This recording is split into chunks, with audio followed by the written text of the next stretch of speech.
Once upon a time, nestled in the northern reaches of Italy, there was a city called Verona.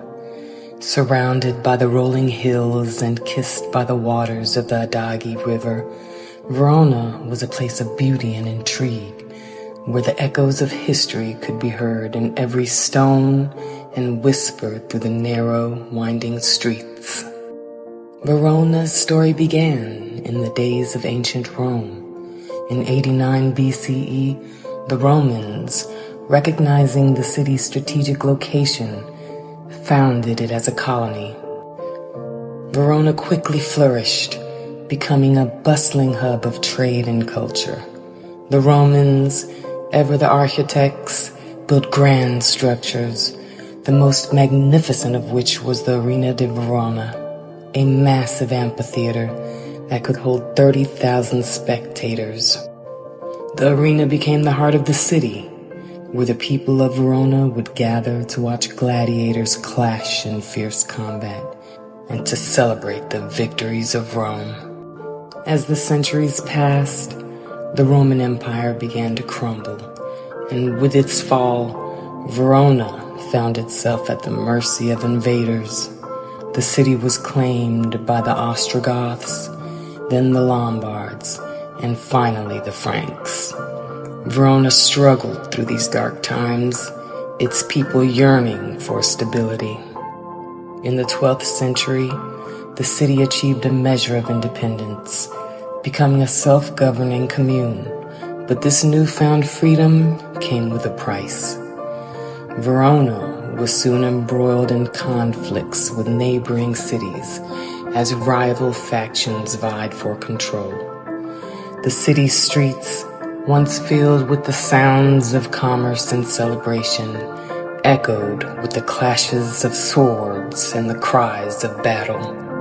Amidst this turmoil, a powerful family rose to prominence, the Scaligeri, or the House of Dea Scala. In 1262, Mastino Scala became the ruler of Verona, and under his leadership, the city began to thrive once more.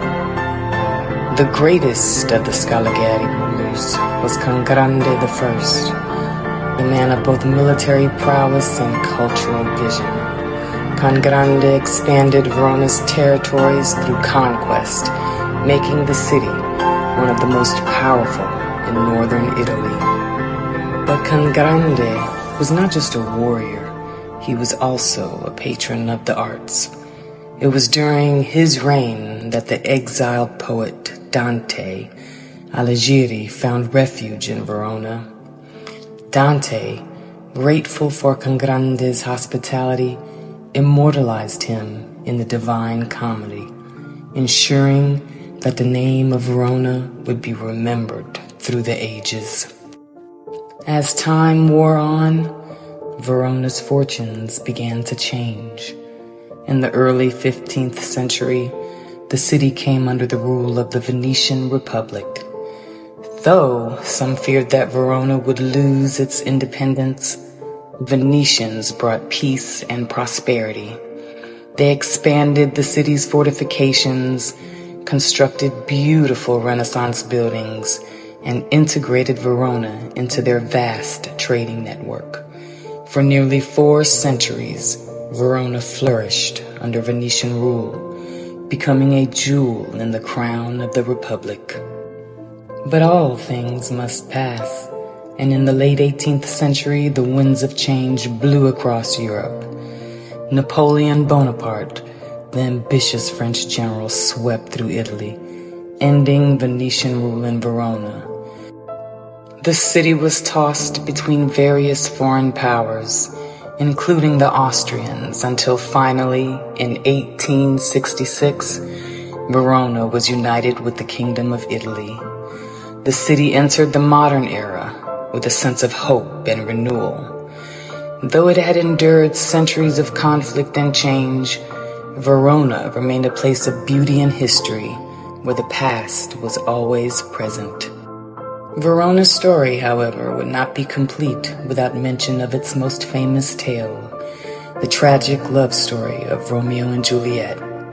Though the playwright William Shakespeare never set foot in Verona, his tale of star-crossed lovers made the city famous around the world.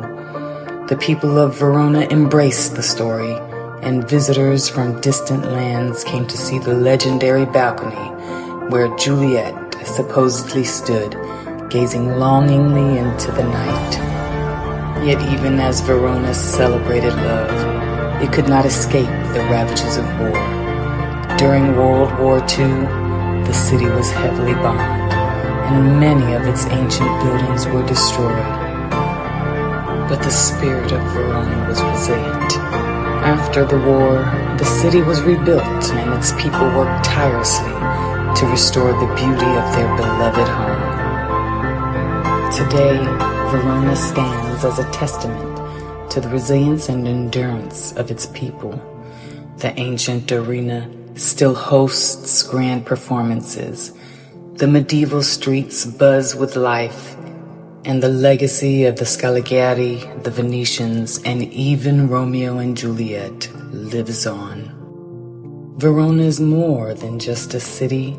It is a living tale where each chapter of history is written in stone, and where every corner tells a story of love, war, power, and survival. And so, the tale of Verona continues, as timeless and enduring as the city itself.